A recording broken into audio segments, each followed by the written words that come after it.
Pada saat itu message-nya adalah satu, bagaimana perusahaan MP ini atau media potensi ini bisa masuk ke pasar bursa. Nah, dengan menggunakan buku September 2024 ya kan, kami memberanikan diri untuk mendaftarkan ke IDX. Media Potensia sendiri kita ngelihat dari 10 tahun terakhir, kita bisa bilang CAGR kita sekitar antara 10-12%. Oke.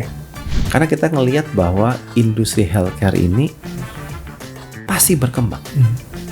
Satu. Dan kedua, dalam kaitan investasi, kami juga berkeinginan untuk bisa mendapatkan investor-investor institusi yang berkualitas.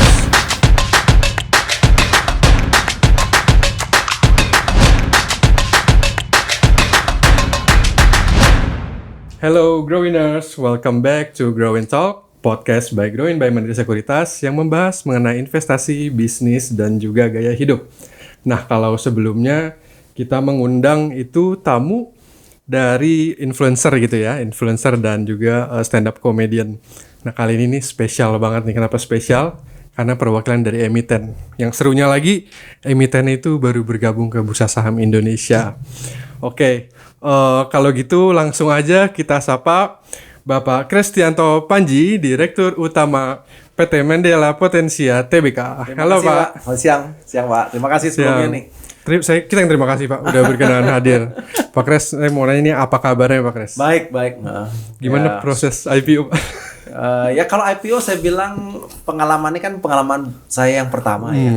Oke. Is a lot of challenge. Oke. Tapi ya end the days actually ya kita sudah mendapatkan pre-effective dan kita juga sudah melakukan pubex, sudah melakukan book building dan mudah-mudahan minggu depan kita juga akan mendapatkan efektif. Amin. Nah, dan juga setelah itu kita targetnya ada tanggal 15 April. Mudah-mudahan kita bisa melantai di bursa. Amin. Semoga sukses nih Pak. Terima kasih. Ini tak kenal maka tak sayang nih Pak. Iya. Sebelum kita deep dive dulu ke industri, baru ke company. Siap. Kenalan dulu sama Pak Kres nih. Ya, Pak Kres boleh ceritain dong Pak Kres sudah nyemplung berapa lama nih Pak di healthcare sectors? Saya ini udah termasuk orang yang senior sebenarnya. Waduh. Ya. Tapi masih muda loh Pak ini Pak. Jadi saya lulus dari SMA tuh tahun 84. I see, oke. Setelah itu saya masuk ke sekolah S1 di Amerika, di University of Washington. Kita ambil apa Pak? Saya ambilnya Computer and Electrical Engineering. Oh, oke. Ya, completely different. Sedikit nyebrang tapi oke. Iya. Tapi ada yang bisa dipakai sih ya. Banget, kan? akhirnya, gitu ya. Setelah itu saya ambil master di USC, University of Southern California. Nice. Ya, ambil master dan saya lulus tahun 1989. Oke. Setelah itu saya berkarir di Amerika dulu ya kan selama 7 tahun. Oke. Ya kan yang terakhir, posisi terakhir ada di Oracle, saya kerja di Oracle. Ya, it's a fun company at that time. Oke. Jadi seru juga sih ya. Wah, ini knowledge-nya yang tadinya dikira di healthcare sector mungkin ini nyambung apa enggak, tapi ternyata iya betul. Teknologi jadi saya lamanya sebenarnya di IT. Oke. Nah, udah gitu saya kerja di Oracle di IT, tapi emang kebetulan di IT saya lebih ke arah manufacturing. Oke. Jadi saya mendesain manufacturing software. Oke. Setelah udah selesai itu, terus saya kerja pulang ke Indonesia. Pertama kali saya berkarir ya di Gajah Tunggal Group. Oke. Ya, gitu. Oke. Setelah itu saya pindah ke salah satu perusahaan nasional, ya kan, PT Tan Srigani. Itu memang merupakan kerjasama dengan ICI Polyurethane. Oke. Sana saya kira-kira 12-13 tahun. Wah, udah melalang buana banget. Iya, dan itu kimia dan juga packaging ya. Jadi makanya dari electrical computer ya kan, software ya kan. Karena saya emang tipenya suka belajar. Oke. I like to learn something new. Oke. Karena dari SMA itu saya filosofinya adalah apa? Kalau ingat-ingat tuh SMA kan kalau kita lulus kan selalu ada namanya diary book ya. Yes. Nah, tuh kata-kata mutiara ada every day is learning. Oke, setuju banget. Ya. Quotes-nya itu tuh Pak. Nanti izin quotes-nya. Boleh ditaruh nih. Berarti join di Mandela Potensia itu? Jadi setelah itu saya join di Veron dulu Pak. Veron dulu. Veron. Jadi mulai dari bawah, saya kembali lagi ke bawah. Di Veron itu ada perusahaan farmasi. Memang bagian dari Dexa Group. Ya, saya masuk pertama kali sebagai marketing manager. Ya kan, mulai dari bawah, ya kan. Setelah itu dapat penugasan di pabrik, jadi kepala pabrik. Setelah kepala pabrik jadi salah satu direktur. Pas yang terakhir, posisi terakhir adalah presiden direktur dari PT Veron Par Pharmaceutical. Kan? Nah, itu beberapa achievement yang kita raih adalah pada tahun 2008 itu kami atau Veron ini mendapatkan sertifikasi dari Eropa, yaitu dari Inggris, namanya UK MHRA, untuk bisa kita melakukan ekspor ke Eropa. Ya, bisa dibilang pada saat itu kita adalah perusahaan yang pertama, perusahaan farmasi pertama yang bisa mendapatkan kepercayaan dari Inggris. UK MSR ini kayak Badan POM Indonesia. Ini itu nggak mudah. Waduh, itu stressful juga itu. Stressfulnya sama kayak IPO gitu. Ya, tapi pengalamannya luar biasa ya kan. Tapi bagus juga, di mana kita juga diharuskan untuk memprioritaskan quality. Karena obat-obatan ini dibilang bahwa gampang-gampang, susah-susah. Tetapi yang paling penting harus dijaga adalah quality. Kita bisa bayangkan ya, kalau kita makan obat atau diinjeksi ya kan, obatnya jelek misalnya, ya kan, atau tidak mempunyai efek yang positif ya kan kayak nggak ada gunanya. Ya, saya sendiri pernah dulu waktu kecil ya diinfus, pas saya diinfus itu badan saya menggigil. Itu rasanya nggak enak banget gitu. Pas infusnya diangkat, dicek infusnya ternyata ada pirogen. Kalau pirogen itu bakteri. Nah, kita bisa bayangkan masukin bakteri ke dalam pembuluh darah kita ya kan. Jadi ya mesti hati-hati gitu. Nah, pada saat itulah saya selalu bilang bahwa pemilihan obat yang masuk ke badan kita itu penting. Jadi jangan sembarangan makan obat. Tapi kita harus tahu apa yang kita makan. Kita perlu baca side effect-nya apa, ya kan? Nah, ini yang saya bilang perlu masyarakat Indonesia juga harus belajar ya kan? Karena kalau dulu zaman saya kecil kadang-kadang dikasih obatnya tuh puyer, Pak. Sempat ngalamin juga. Nah, ya kan? Kecil. Isinya apa? Nggak tahu. Ya kan? Nah, zaman sekarang tuh nggak boleh puyer lagi. Jadi udah tahu harus bahan bakunya apa. Dulu di kertas. Kertas ya dikelintingin gitu ya kan nanti ya gitu. Nah, itu udah nggak boleh lagi itu ya kan. Nah, dari sini. Jadi Veron ekspor juga sudah ekspor ke Inggris. Akhirnya juga kita juga ekspor juga ke Belanda, dan terakhir kami pun juga berhasil ekspor ke Polandia. Jadi sudah melanglang buana dan juga sempat mendapatkan Primaniarta. Ya kan, pada saat itu ya kan, karena menggunakan global brand lah ya, gitu. Jadi ya it's a good and rewarding lah ya. Achievementnya banyak banget tuh Pak. Lumayan, tapi capek gitu ya. Nah, setelah itu saya di Veron kira-kira sekitar 16 tahun. Dapat challenge baru. Ya kan, dia panggil sama atasan, bilang bahwa now I think you have to move on. Ya kan, move on tuh bukan move on jelek gitu. Move on tuh harus mendapatkan challenge yang baru. Maka saya ditaruh di posisi yang namanya PT Medela Potensia. Ya kan, sebagai presiden direktur. Pada saat itu message-nya adalah satu, bagaimana perusahaan MP ini atau Media Potensia ini bisa masuk ke pasar bursa. Ya, ini memang perusahaan yang pertama dari Dexa Group. Itu challenge-nya udah dari tahun berapa tuh Pak? Di challenge kayak gitu tuh Pak? Dari tahun 2022 Pak. Jadi saya masuk itu tahun 2022, bulan Mei. Itu challenge-nya, ayo kita siapin bahwa Medela Potensia harus masuk bursa.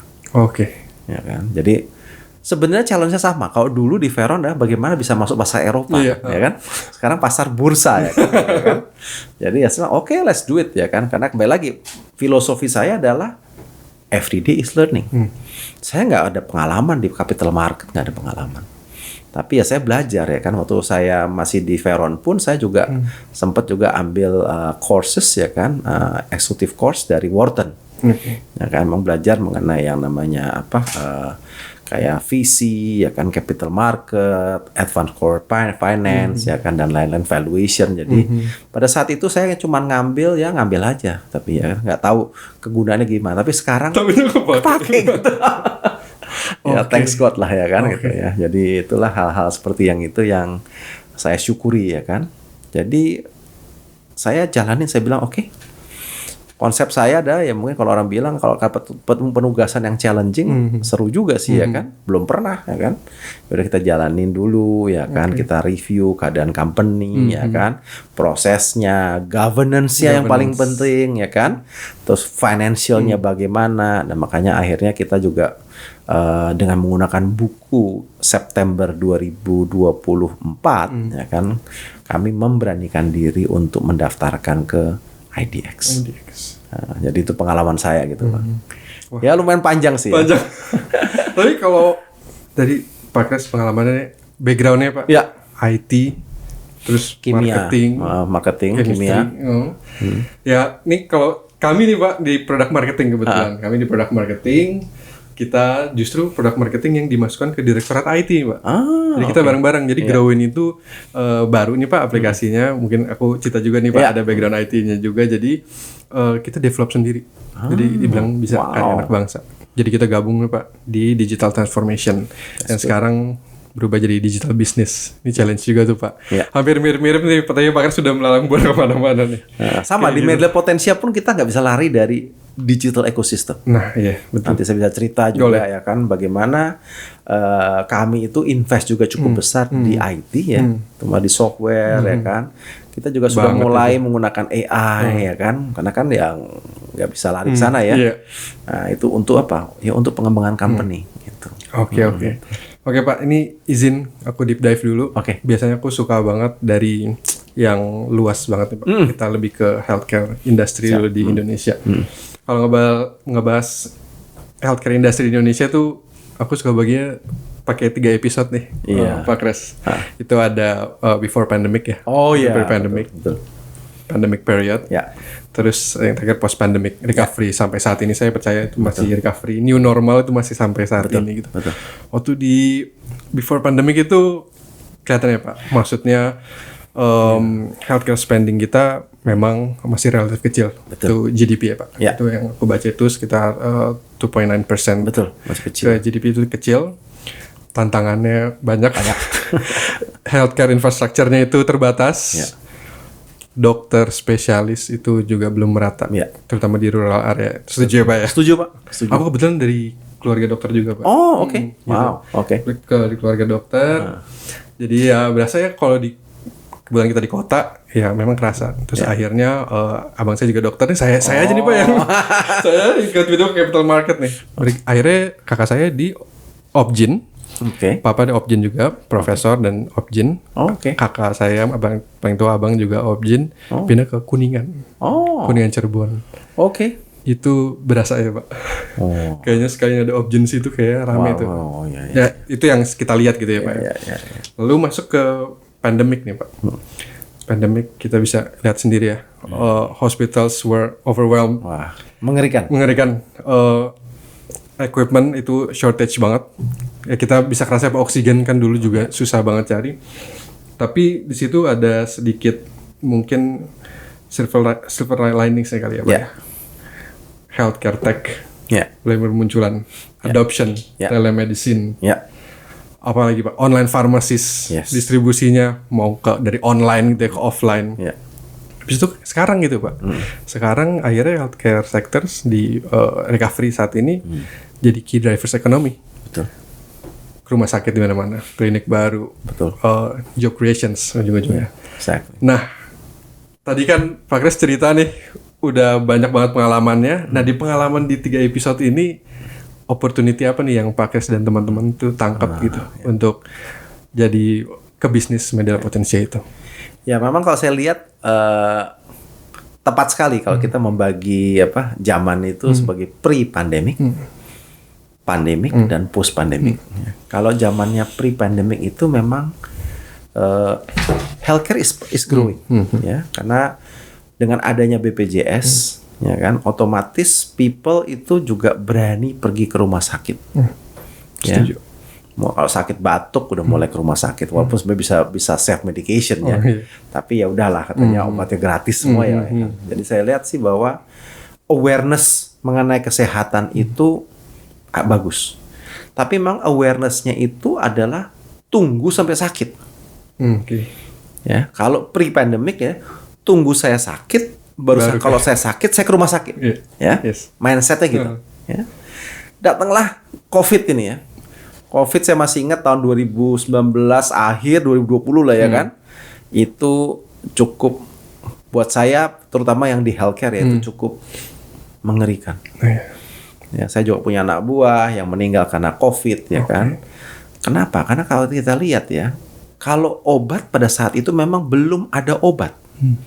Gak ada yang tahu. Di seluruh dunia gak ada yang tahu obatnya apa. Semua bingung tuh. Semua bingung ya kan. Akhirnya pada saat itu ya tebak-tebakan. Obatnya adalah hidroksikloroquine. Ya kan? Nah pada saat itu kebetulan kami nggak pernah udah lama nggak buat sih. Tapi kita punya nomor registrasi hidroksikloroquine dan kloroquine itu yang istilahnya ya masih aktif tapi udah kita nggak jual karena itu dulu sekali dipakai buat obat malaria. Ya, akhirnya kita mesti Kemenkes telepon yang punya kita tolong dibuatin. Pada saat itu kita nih ya Dexaku berkomitmen kita akan support dan kita akan donasikan 100% kloroquine maupun hidroksikloroquine. Jadi kita import barang dari India ya kan. Kita produksi ya kan dan 100% semuanya tidak kita jual satupun, kita donasikan pada saat itu ke Kementerian Kesehatan dan juga ke BNPB. Donasi itu. BNPB kan bagian apa bencana. Ya. Nah, karena pada zaman COVID itu yang berkuasa, bukan kuasa yang punya in charge adalah BNPB. Ya, masih zamannya Pak Doni Monardo. Nah, setelah itu waktu berjalan ya kan dan juga mulai kekurangan yang namanya apa? Yang namanya masker. Ya, saya ngalamin masker yang biasanya harganya 20-30 ribu pada saat itu bisa 400 ribu. Pada orang pada borong. Ya. Masker. Terus gitu untuk yang namanya baju asmat ya kan untuk baju dokter juga kurang. Banyak sekali dokter yang meninggal. Ya. Masalahnya apa? Karena kita nggak ada pabriknya. Untuk kayak gitu kita semua import. Ya. Sampai sekali nggak ada tuh Pak? Di Indonesia nggak ada. Kan, jadi import. Nah pada saat itu ya kan mulailah beberapa pengusaha memberanikan diri untuk mulai buat pabrik. Ya pada saat itu memang ketua daripada penanggulangan COVID itu kan dulu Pak Luhut sama Pak Erlangga. Ya. Jadi kita semua dihimbau untuk membuat pabrik ya. Tapi buat pabrik kan nggak bisa langsung jadi. Ya. Dan kami juga akhirnya istilahnya terpanggil lah ya kan. Jadi walaupun kita lamanya buatnya banyak di farmasi, akhirnya kita memberanikan diri membangun pabrik medical device. Kita beri namanya Deka Metric Medica. Memang fokusnya lebih ke arah wound care awalnya. Ya, lebih ke arah namanya bandage kalau ada orang operasi dan lain-lain ya. Tapi bangun pabrik kan juga lama ya, 2 tahun dan sekarang tahun lalu 2023 tanggal 21 Desember diresmikan oleh Menteri Kesehatan Republik Indonesia. Pak BGS ya.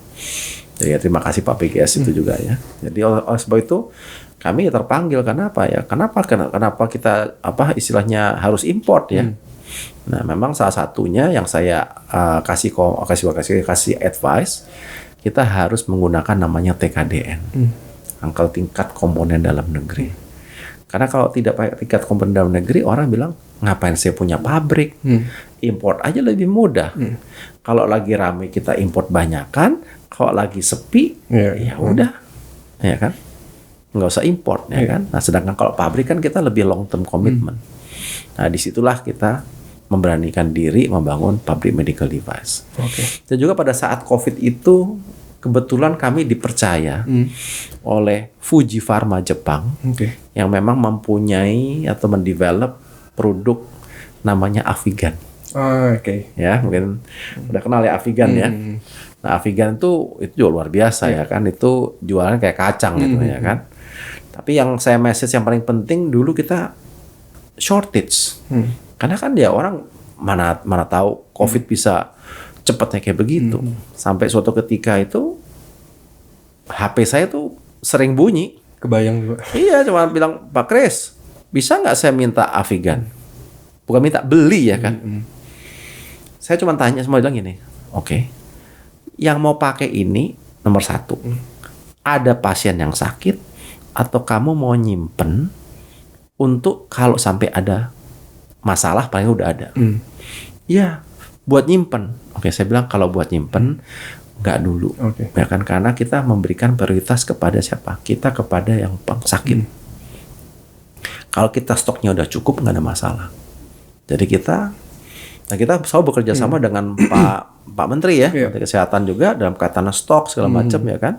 Waktu luar biasa itu ya kan. Tapi ya saya juga bersenang juga udah akhirnya over juga.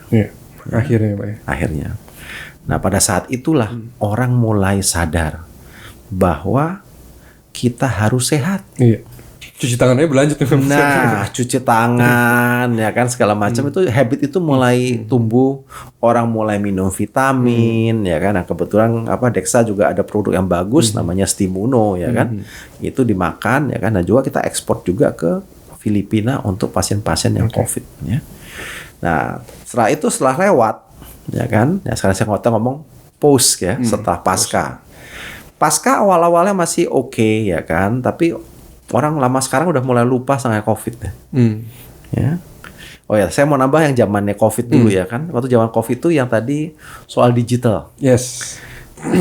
Itu kan orang kan istilahnya bukan lockdown ya, pokoknya PSBB ya kan gitu ya kan. Nah, nggak boleh kemana-kemana ya kan. Nah, orang sakit kan butuh obat. Disitulah kami kebetulan juga sudah mendevelop namanya Go Apotek. Apotek online lah. Yes. Ya. Awalnya dulu waktu kita buat nggak ya orang males ya. Tapi semenjak COVID, waduh demandnya luar biasa. Ya, kita bekerja sama dengan Tokopedia dan lain-lainnya ya untuk bisa untuk pasien-pasien yang sakit itu beli obatnya lewat online aja. Online, yes. Ya kan kita bekerja sama dengan pada saat itu sekitar 4.000 apotek ya, sekarang udah 6.000 7.000 ya apotek ya kan. Jadi konsepnya simple ya kan. Go Apotek itu adalah kalau saya sakit, saya dapat resep dari dokter, saya nggak usah ke apotek, resepnya diupload aja. Satu nanti akan dicarikan apotek yang terdekat. Ada pilihan lagi, apotek A, B, C ya kan, harganya berapa tertulis semua. Kita bisa pilih, bayarlah pakai kartu kredit atau BCA whatever ya kan, payment gateway ya. Nanti barang itu akan dikirim ke rumah. Saya sempat nyobain waktu di Public Expose kan ada booth itu. Betul. Dari kita itu Pak ya. Iya, PT kita ya. Ya gitu ya, kita bisa masukin obatnya, obat yang tanpa resep apa enggak. Itu berarti udah tuh Pak ya. Sudah. Pas pandemi itu ya. Itu sebenarnya kita develop sebelum pandemi. Nah, tapi pas pandemi untung sudah ada, kita perbaiki jadi sistemnya. Siap gitu ya, Pak? Siap, betul. Ya nggak ada rencana kan gitu. Nah, sampai sekarang pun masih rame. Ya, tahun lalu kita masih grow about 25%. Ya, jadi memang trennya ke sana. Karena istilahnya ya terutama Gen Z ya, yang maunya kan yang gampang gitu ya. Laku itu repot ya kan, kan? Gak mau tuh. Repot ya kan, gampang ya kan. Jadi akhirnya is okay ya kan. Dan juga ya kita juga terima kasih sekarang sudah EBITDA positif juga. Walaupun awal-awal ya berdarah sih ya karena kan. kan investment besar gitu. Tapi udah lumayan lah, udah bisa EBITDA positif juga, kita happy lah ya kan. Nah itu kita zaman digital. Sekarang kita bicara post COVID ya. Post COVID ini kembali lagi gara-gara COVID orang mulai tahu bahwa aku jangan sampai sakit. Kalau sakit mahal ya kan, dan orang keluarga pada susah. Jadi kadang-kadang kalau saya lihat sekarang sudah mulai ya minum vitamin ya kan. Walaupun saya tahu ada yang lupa juga ya kan, tapi awareness sudah ada. Ditambah lagi program pemerintah. Kalau dulu tuh program pemerintah hanya namanya kuratif. Ya kan? Kalau sekarang sudah mulai lari ke preventif dan promotif, ya kan? Jadi orang-orang udah mulai tahu bahwa pencegahan lebih bagus. Makanya salah satu program dari Pak Prabowo ya kan di tahun ini adalah pengecekan gratis Ya, jauh kita ulang tahun, beberapa tes itu akan dilakukan di puskesmas dan lain-lain. Saya lihat tuh, that's great. Ya, gitu. Dan yang lain lagi yang saya lihat di post COVID ini adalah dengan adanya omnibus law kesehatan. Ya, itu juga menarik sekali ya, karena dengan omnibus law kesehatan ini investasi di bidang kesehatan itu juga mulai meningkat. Kenapa? Karena kalau kita lihat healthcare spending per kapita kita itu bisa bilang termasuk yang paling rendah di ASEAN. Ya, saya bandingkan dengan negara besar ya, Singapura, Malaysia, Filipina. Saya nggak bandingkan dengan Laos ya kan. Jadi yang sudah maju juga ya kan. Kita termasuk yang rendah. Jadi artinya apa? Cuma satu arah. Healthcare itu cuma cuma ke atas gitu. Beda sama pasar saham misalnya turun ya. Oh ini naik terus ya Pak? Iya, ini naik terus ya kan. Dan jika kita lihat Medela Potensia sendiri, kita ngelihat dari 10 tahun terakhir, kita bisa bilang CAGR kita sekitar antara 10-12%. Oke. Wow. Gitu. Jadi ya lumayan lah ya. Gitu. Nah, oleh sebab itu ya saya menghimbau adalah yuk kita sama-sama membesarkan dunia kesehatan kita bersama-sama. Setuju. Ya. Jangan sampai kita itu tergantung daripada luar negeri. Oke. Karena kalau dulu ada namanya WHO, ada namanya WTO. Tapi sekarang nih, zaman sekarang nih, mulai negara-negara mulai memikirkan negara masing-masing. Trump aja. Iya, ya kan. Jadi oleh sebab itu kita juga harus memikirkan kita sendiri. Kita juga itu. Kita nggak bisa tergantung sama orang lain. Makanya saya juga suka dengan salah satu programnya dari Omnibus Law transformasi kesehatan itu, yang nomor 3 itu adalah salah satunya dia bilang bahwa kita harus punya industri kesehatan sendiri. Baik itu obat, vaksin maupun medical device. Ya, itu paling penting. Yang penting juga adalah yang nomor 5 adalah yang tadi dibilang, dokternya kurang. Dokternya, betul. Ya. Nah, sekarang sudah boleh kan istilahnya dokter asing boleh. Ya kan. Kalau memang dibutuhkan. Satu, kedua, sekolah dokter spesialis tidak harus di 1-2 misalnya universitas tertentu, tapi bisa di hospital base ya kan. Jadi kalau saya lihat is good lah ya kan. Nah, makanya kalau saya ngelihat ke depannya ini kesehatan mestinya is a promising. Setuju Ya kan. Makanya kita di sinilah kita kebetulan juga berada di industri yang pas ya kan. Jadi pas banget gitu ya kan. Oke. Kalau tadi yang Bapak ceritakan itu untungnya secara perseroan tuh bisnisnya banyak banget ya Pak. Iya, betul. Luas banget. Luas ya, kami luas ya. 40 tahun beroperasi. Iya. Luas. Aku lihat, aku main ke Public Expos, lihat Pak Kres present dan juga jajaran. Banyak banget Pak. Banyak banget perseroannya. Ada AM. Iya, betul. Distributor. Iya. Dan sampai juga ada pemasarannya. Iya, betul. Dan sampai ada kita yang kita sebutin. Nah, boleh cerita satu persatu nggak Pak? Boleh, biar kenal nih Pak. Ya. Nah, kalau kita lihat PT Medela Potensia itu sebenarnya adalah kelompok daripada beberapa perusahaan di bawah. Di bawahnya itu ada 5 perusahaan. Perusahaan yang pertama adalah AAM atau Anugerah Argon Medica. Nah, ini memang khusus untuk perusahaan distribusi. Ya. Di Indonesia untuk 3 sektor. Nomor 1 adalah farmasi, yang kedua consumer health kayak vitamin dan lain-lain, yang ketiga medical device.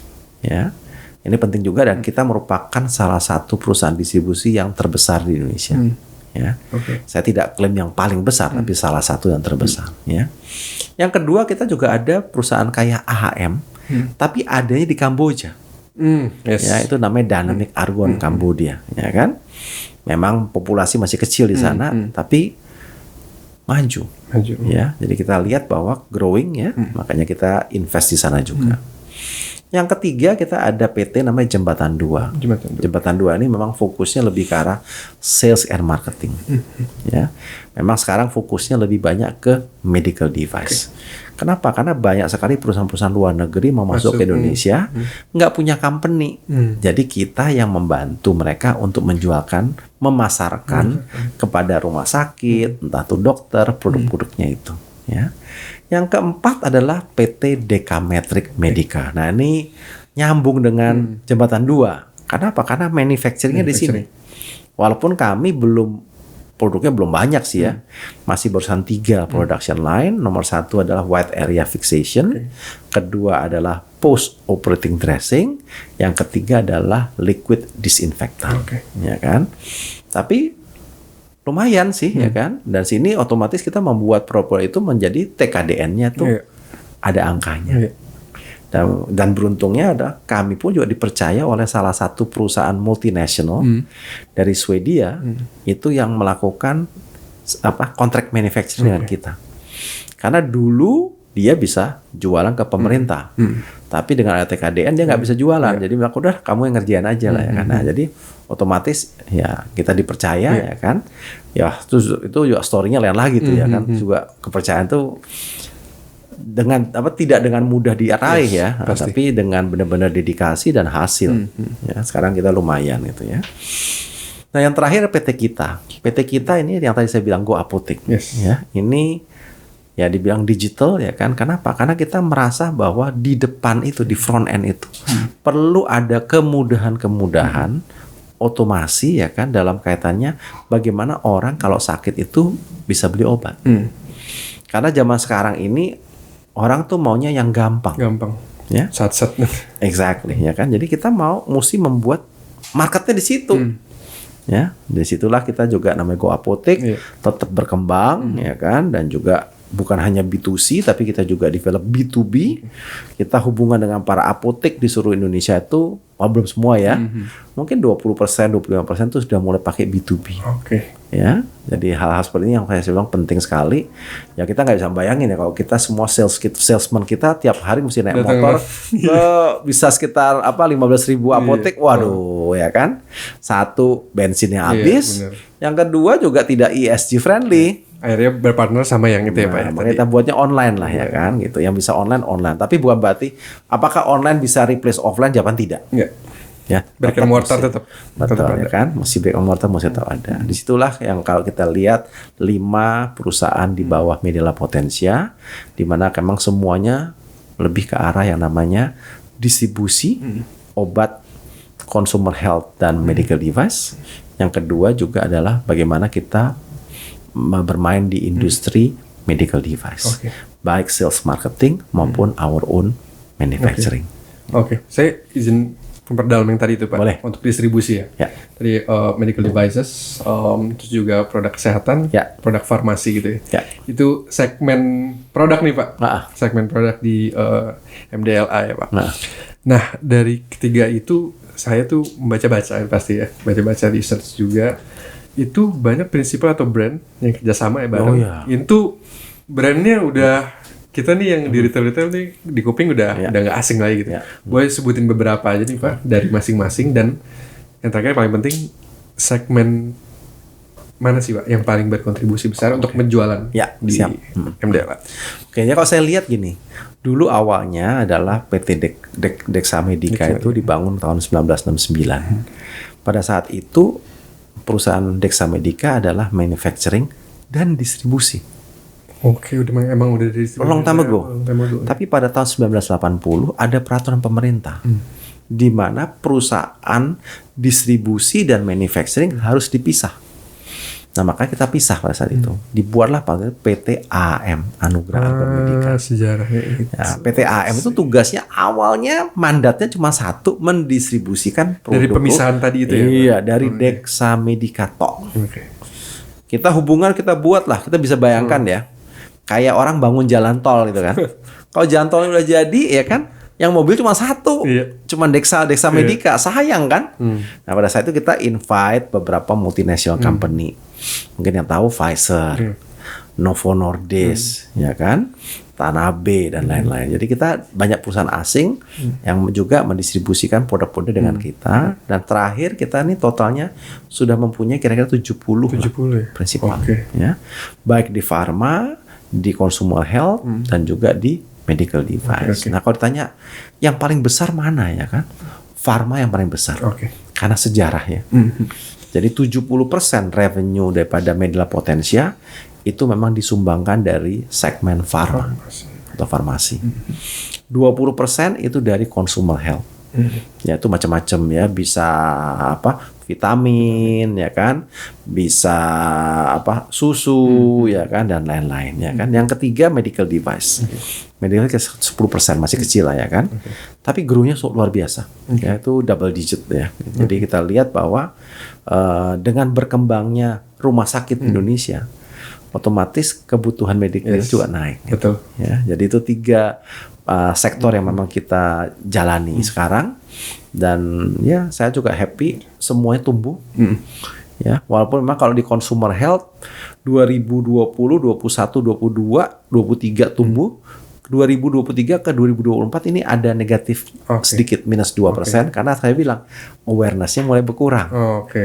Orang daripada beli vitamin katanya mendingan jalan-jalan ke luar negeri, ya kan, sama-sama healing. Iya, sama-sama healing ya. Gitu. Ya. Saya izin boleh sebut prinsipal brandnya kali ya? Boleh. Aku yang lihat tuh kemarin mungkin waktu di Public Expo ada teman juga, ada teman aku, dia memang bekerja sama juga salah satu prinsipal itu dari L'Oreal. L'Oreal ya. Nah, itu kan itu top brand semua nih Pak yang masuk-masuk nih. Terus ada juga Bayer juga. Ada Bayer. Ya, kita kemarin juga ngobrol ada Nestle ya Pak. Ya, Nestle. Itu kan top tier Exactly. pemain semua tuh Pak. Ya. Kita kalau L'Oreal yang kita baru ya. Kita pesan dapat tahun 2023 akhir, 2024 berjalanin, karena memang itu bisnisnya lebih ke arah, ya dibilang namanya sektornya kosmetik ya, tapi sebenarnya bukan kosmetik, mungkin lebih ke arah personal care. Ya, kalau saya bilangnya it's a challenge karena kita belum pernah. Tapi kita dipercaya ya kan. Nah, kita bilang ya kembali lagi kita suka challenge kan. Let's do it ya kan. Dan so far so good ya. Dan kami pun juga mendapatkan percaya dari buyer consumer. Kayak produknya mungkin yang gampang ditahu Redoxon. Ya. Nah, mereka maunya bukan hanya distribusi tapi bagaimana melakukan namanya TikTok selling gitu ya kan. Ya kan, dan lain-lain ya, belajar ya kan. Tapi ya kita learning terus nih Pak ya. Kembali lagi kan, everyday is learning ya gitu. Jadi kalau saya bilang kalau kita sudah nggak mau belajar tuh udah susah itu ya kan. Jadi kita mesti belajar setiap hari.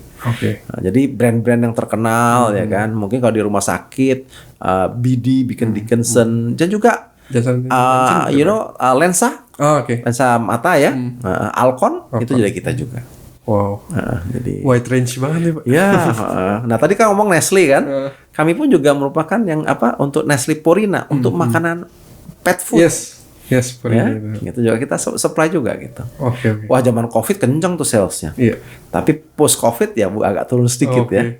Nah, tapi untungnya kita itu ya di Media Potensia itu produknya itu well diversified. Banget. Saya kasih contoh ya. Waktu zaman COVID orang tuh takut ke rumah sakit. Jadi obat-obatan yang ada hubungan dengan operasi, kemoterapi itu takut turun. Karena orang mau ke rumah sakit mau operasi nggak mau. Jangan-jangan saya ntar bakal kena COVID. Ya kan? Malah lebih takut COVID-nya itu dibanding bawaannya. Betul. Tapi produk salesnya COVID ya kan, untuk yang kayak Avigan dan lain, kencengnya luar biasa. Masker juga kenceng, ya. Makanan pet food juga kenceng. Post COVID, orang sekarang dikasih Avigan juga nggak ada yang mau. Jadi salesnya ada yang tadinya gede kayak tinggal cerot. Dulu dikasih Avigan tuh kalau yang ke Wisma Atlet. Betul ya kan. Nah kalau sekarang orang yang maunya apa? Operasi rame. Jadi artinya bahwa COVID-nya turun, non COVID-nya naik. Zaman COVID-nya naik, non COVID-nya turun. Tapi ya kita banyak berterima kasih lah ya. Tapi ya angka-angkanya selalu kita tumbuh double digit. Keren Pak. Mau bahas ekspansi tadi Pak? Ya. Ekspansi ke Kamboja, ada Philippines juga gitu ya. To be precise nih Pak, saya mau tanya why Kamboja gitu ya Pak. Betul why Kamboja gitu. Terus juga apakah ke depannya ini Media Potensia akan penetrate ke emerging countries lainnya di Southeast Asia gitu. Itu gimana Pak? Kalau kita Kamboja aja ceritanya gini Pak, mungkin sekitar 25 tahun yang lalu itu Dexa Medica masuk ke Kamboja. Udah 25 tahun yang lalu justru ya.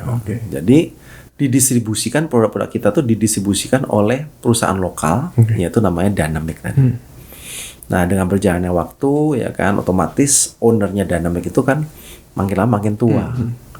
Nah, kita bilang yuk kita make it more professional ya kan. Akhirnya kita sepakat untuk membuat namanya JV. Kita 75, mereka 25. kita bangun di sana. Sistem-sistem kita, ya bahasa simpelnya kita copy and paste lah ya kan, yang dari Indonesia ya kan, Implementnya semua ya kan, kasih orang yang profesional ya kan, sistemnya top lah ya kan. Akhirnya kita jalanin. Dan kenapa Kamboja? Karena kita ngelihat, kita konsepnya adalah maunya apa? Health for all. Ya. Nah, kalau kita lihat bahwa Kamboja itu pada saat itu kan habis perang kan, ya habis perang saudara ya kan. Kita tahu film apa Killing Field segala macam ya kan. Nah, mereka sangat kesulitan mendapatkan obat. Nah, kalau kita membawa konsep bahwa health for all, kita nggak boleh mikir, oh dia negara susah, enggak. Tapi accessibility dan availability of products. Bagaimana produk itu bisa diakses dan ada barangnya. Tapi kembali lagi yang penting juga apa? Good quality product, ya kan? Kalau produknya jelek ya jangan mau lah, ya kan? Yang terakhir yang paling penting ada affordable price. Saya nggak ngomong cheap price ya, tapi affordable price. Tergantung daripada pasarnya, ya. Jadi konsep kita dalam kaitannya ini adalah ya bagaimana kita bisa melakukan accessibility dan availability of the products, ya. Produknya apa? Adalah good quality product yang mesti apa? Mesti affordable price. Ya, makanya itu kita taruh di sana. Itu gak gampang tuh Pak. Quality product terus affordable. Iya, semuanya mau ya kan. Ya gitu. Tapi ya berhasil lah ya kan. Kita di Kamboja bisa bilang sekarang nomor 3 lah ya kan di Kamboja. Jadi saya tahu lah nggak banyak company itu mau invest di Kamboja.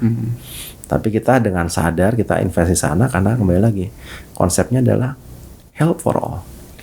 Jangan hanya orang-orang, sorry itu sih bahasanya, hanya orang kaya yang menikmati obat. Tapi semua level, baik top, middle, and bottom itu harus bisa dapat akses dan bisa membeli ya, karena mendapatkan produk-produk yang bagus. Fun fact about Kamboja Pak, saya pelajarin sedikit itu, konsumennya itu untuk healthcare spendingnya Pak ya, consumption saya itu yang saya baca 60% dari mereka itu untuk pembayaran out of pocket sendiri. Betul. 60%. Sisanya insurance, ada BPJS mereka lah ya. Betul. Itu kan potensinya besar Pak sebenarnya. Betul. Oke. Jadi kita lihat sekarang waktu dulu ya, tuh sekarang saya udah agak transformasi sedikit ya. Sejak tahun lalu jadi sudah mulai government di Indonesia di Kamboja itu ngelirik. Indonesia tuh berhasil BPJS ya. Dia mulai menerapkan semacam ya. Nggak sama ya, tapi semacam kayak BPJS di sana. Gitu. Nice. Ya, artinya apa kalau dulu? Artinya apa? Pasti penggunaan obat di Kamboja akan naik gitu kan? Pasti. Ya. Gitu. Nah, aksesnya makin gampang. Betul ya kan? Karena kalau kita lihat kalau misalnya di Amerika ya udah bagus semuanya kan. Semua company mau masuk ke Amerika ya kan. Coba suruh masuk ke Kamboja mikir. Kan? Ya kan, waduh di mana itu ya kan? Jadi investornya gimana gitu. Nah, tapi kalau kita konsepnya bukan soal untung atau rugi, ya komersial pasti ada faktornya, tapi adalah health for all. Ya, karena kita memikirkan bahwa kita ini semua makhluk Tuhan ya kan, yang harus mendapatkan hak sama. Tidak harus ada orang di kampung, orang di kota sama lah gitu. Ya. Kalau untuk ekspansinya tadi Pak, pertanyaan yang kedua itu, kita in the future, saya mengenvision tuh begini, Medela Potensia itu adalah kembali lagi kan bisnis kita ada satu distribusi. Kita sudah bisa mendistribusikan produk-produk itu yang farmasi, consumer health maupun medical device di Indonesia dan di Kamboja. Saya ngelihatnya maybe another 5-10 years. ASEAN itu akan dilihat oleh orang asing sebagai satu market, yaitu ASEAN market. Penduduknya 600 juta loh. ASEAN 600 juta.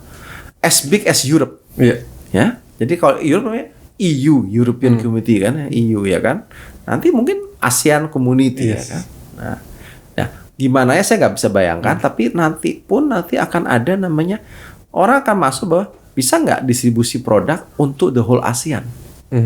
Nah, kita udah ada di Indonesia, kuat, jagoan, ya kan. Kamboja kuat juga, jagoan ya kan. Tapi kita kan nggak ada di negara-negara lain. Ya.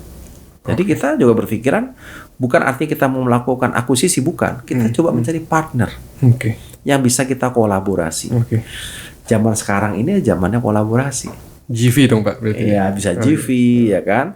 Harus sama di Kamboja kita juga GV. Kita harus menghormati namanya lokal ya. Yes. Ya, karena they know better than us ya. Kita bagus dalam hal teknologi, sistem, tapi they know better about like regulation. Oke. Ya, jadi kita juga mau mungkin kita kerjasama dulu, mungkin JV dan lain-lainnya. Itu nomor satu. Yang kedua adalah medical device ini kita in the last 3 years tuh grow-nya sekitar 20%. Wow. Ya, jadi kita mesti ngapain?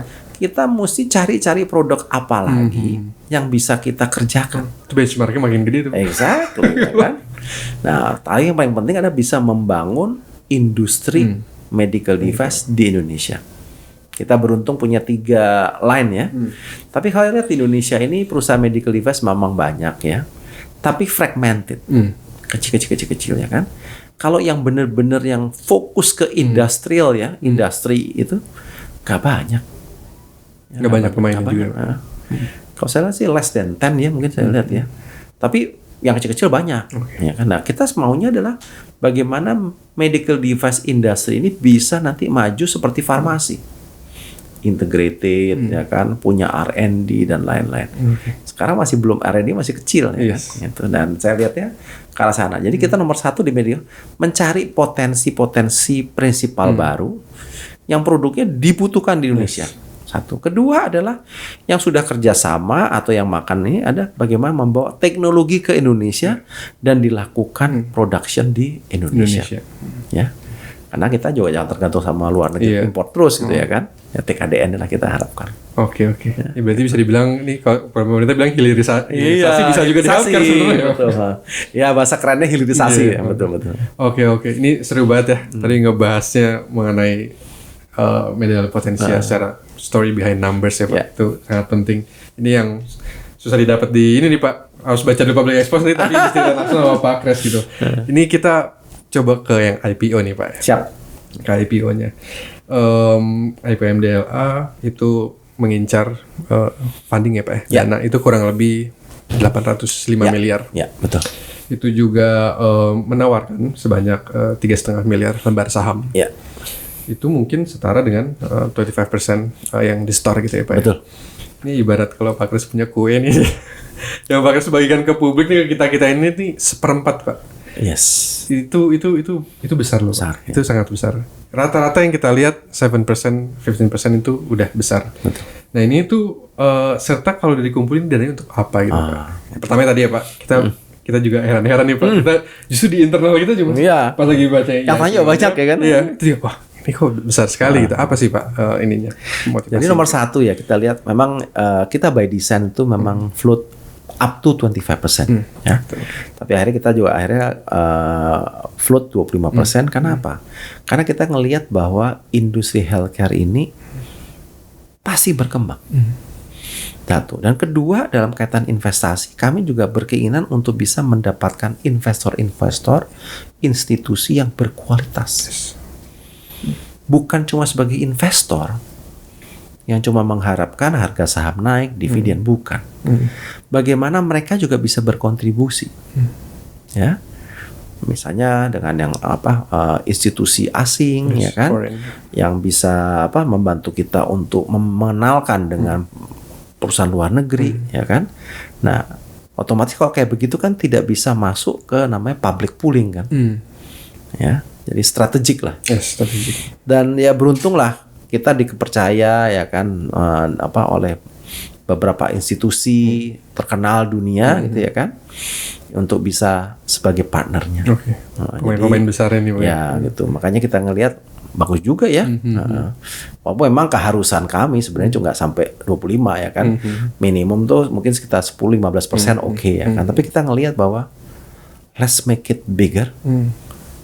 Bukan soal uangnya juga ya, karena uang ya pasti penting juga ya. Tapi kita juga berkepentingan untuk yuk kita mengembangkan bersama-sama, otomatis dengan mendapatkan investor institusi yang berkualitas, ya. Gitu. Oke. Nice, berarti Ya. foreign nih Pak juga Foreign, ya. ada tempatnya juga. Yes, pasti. betul. Dan publiknya pun juga ya retail juga ada gitu ya Pak ya. Harus balancing. Harus balancing juga ya. nih, Pak. Kalau semuanya lokal, Indonesia juga repot, Iya. ya kan? Semuanya asing, Iya. waduh repot ya Repot kan? Nah, juga, kita yang maunya juga ada asingnya, long term, ya kan? Juga ada yang domestik, ada yang long term, ada yang short term, ya kan? Jadi kita memang by design mencoba membalance, ya kan? Porsi ya, portion daripada investor kita gitu. Oke. Lalu porsi dananya nanti untuk apa ini Pak? ya. Cita-citanya sedikit. Nomor satu yang udah kita mau pakai adalah kami juga berkinan untuk punya, misalnya punya gudang sendiri, terutama untuk National Distribution Center. Kita sementara sewa, ya kita pengen beli, Oke. ya. Jadi existing warehouse kita pengen beli, Penambahan aset berarti Pak ya. ya, nama aset. Ya kan. Yang kedua adalah juga dalam kaitannya dengan infrastruktur, kami juga berkinan untuk memperbaiki infrastruktur kita. Tadi saya cerita kan, kalau yang di front line, B2B, B2C udah canggih lah saya bilang ya kan.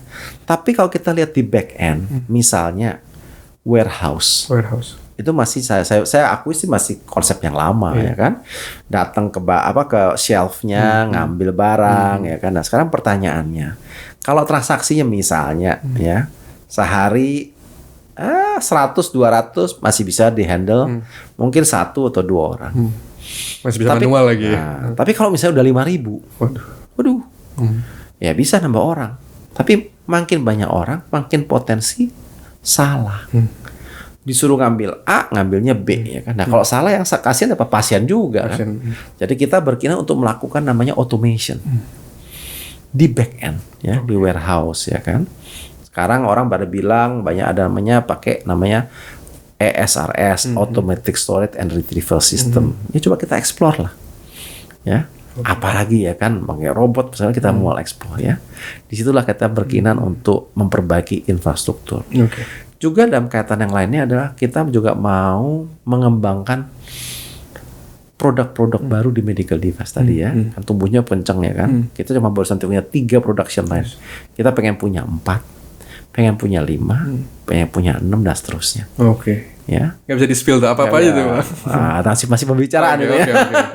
Oke. Tapi trade inventory Pak ya. Kalau healthcare itu kan nggak bisa disamain sama inventory F&B itu beda. Nggak tuh, bisa, Pak. nggak bisa. Ada suhu ya Pak. Iya, Ya, F&B aja ada suhunya gitu ya. Iya, betul. Ini suhunya berbeda-beda lagi nih Pak. Betul. Jadi Untuk kita, obat apa-apa, untuk yang ya itu kan sulit juga tuh Pak. ya, kalau di gudang itu kita punya 3 tempat penyimpanan adalah room temperature atau di bawah, bukan di atas ya, di bawah 30 derajat Celcius. Kedua ada di cool, di bawah 25 derajat Celcius. Yang terakhir cold, ya kan, yang dingin ya kan, antara 2 sampai dengan 8 derajat Celcius. Ya. Nah, saya bilang distribusi ini penting. Kenapa? Kita bisa bayangkan ya. Ini kalau kita lihat zamannya COVID dulu. Di mana COVID itu kita kan disuntik vaksin ya. Yes. 2 kali 3 kali lagi.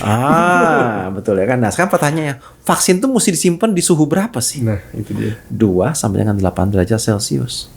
Pertanyaan saya, apakah yakin nih vaksin yang masuk di tangan kita ini Dijaga ya kan suhunya. itu dari A sampai dari prosesnya itu supply chain itu 2 sampai 8 derajat. Nah, kalau kita memastikan itu. Kenapa? Karena kita sudah mengikuti yang namanya WHO standar. Balik lagi karena kita bisa bilang salah satu lah ya kan. Entah salah satu atau the only one ya kan perusahaan distribusi yang mengikuti WHO standar. Ya, jadi maka saya bilang wordingnya nomor 3 ya, good quality product, ya kan? Affordable. Exactly, ya kan? Kalau produk aja gampang, bisa aja produk yang mestinya disimpan di 2 sampai 8 derajat Celcius ditaruh di room temperature, ya, disuntikin, ya udah nggak ada efikasinya. Iya. Ya. Oke.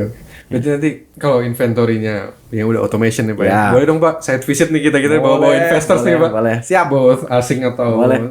yang lokal kita Siap. gitu ya Pak. Gitu. Nah ini pertanyaan terakhir nih Pak. Siap.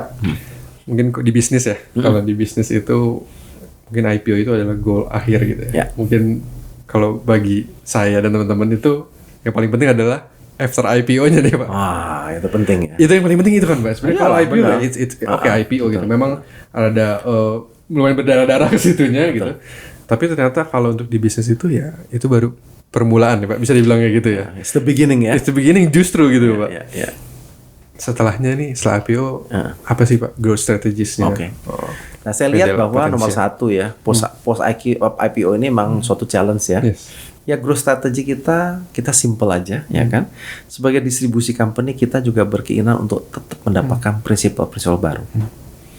Dan juga memberikan service atau menjual kepada apotek baru, rumah sakit baru.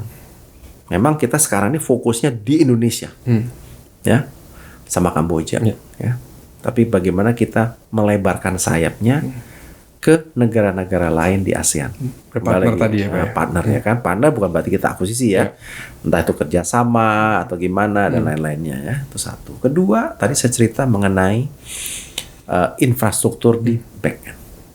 Kalau kita lihat bahwa distribusi ini cost yang paling besar, 3 cost yang paling besar adalah manpower, warehouse cost, sama logistik. Yes. Ya. Tiga itu. Kalau kita bisa attack ini ya dengan more efficiency, wah itu udah keren tuh. Keren. Kita bisa bayangkan ya, kalau kita ngirim barang, kita mau ngirim barang satu ke Semarang, satu ke Solo, satu ke Jogja. Ya in the past kita kirim truk, ya pakai third party ya, Jakarta Semarang, Jakarta Solo, Jakarta Jogja. Ya. Dulu oke, karena belum ada jalan tol yang canggih kan. Kalau sekarang ngapain? Mendingan satu truk lebih besar, kirim ke Semarang dulu. Satu kali jalan. Semarang ke Jogja. Jogja ke Solo. Ya kan? Ongkosnya yang tadinya 3 kali, itu bukan satu, tapi mungkin 1,5 kali kan. Nah, artinya apa? Terjadi yang namanya saving. Ya. Nah, ini yang kita lihat bahwa efisiensi penting, ya itu yang nomor 2. Nomor 3 tadi saya juga beritakan bagaimana kita itu bisa mendapatkan produk-produk baru, terutama di medical device, baik import maupun yang kita bisa lakukan local production. Nah itu growth kami ya kan untuk kedepannya gitu. Makanya saya invite nih teman-teman, yuk invest yuk di medical potensia, karena saya bilang ya kan cuma satu arah kok. Di Indonesia cuma arah ya cuma satu, naik. Kamboja juga mesti naik. Ya. Dan yang menarik ada gini. Healthcare ini tidak mengenal harga saham naik atau turun, tidak mengenal resesi, ya kan? Karena kalau orang sakit kayak bisa bilang, sorry ya gua nggak mau sakit dulu dah. Karena gua mau jalan-jalan dulu nggak bisa, ya kan? Ya, jadi kalau kita bilang bahwa industri healthcare ini adalah industri yang defensif. Ya bisa diartikan positif, bisa diartikan negatif ya kan. Tapi kalau kita ngelihatnya positif apa bahwa kita bisa membuktikan bahwa in the past 10 years selalu grow. Ya. Kita harapkan juga grow terus nih Pak ke depannya. Ya, makanya. Thank you banget Pak Kres nih cerita. Wah, ini benar-benar langsung dari Pak Kresnya. Siap. Kayak entertain banget nih Pak. Iya. Kayak gitu. Thank you Pak. Terima kasih semua. Kalau kata anak-anak Gen Z nih isinya daging nih. Tanpa tetelan ya Pak. Betul. Terima kasih. Salam untuk jajaran direksi dan Dewan Komisaris. Terima kasih. MDLA juga Pak. Dan teman-teman karyawan. Ya. Semoga sukses. Terutama dari IPO ini. Dan juga Minal Aidin juga Pak. Minal Aidin. Selamat Idul Fitri. Ini udah mau mendekati nih Pak ya. Semoga sukses. Thank you Pak Kres. Terima kasih. Di atas nama Media Positif, terima kasih sama Mandiri Sekuritas nih. Sama-sama. Terima kasih ya. Sukses selalu.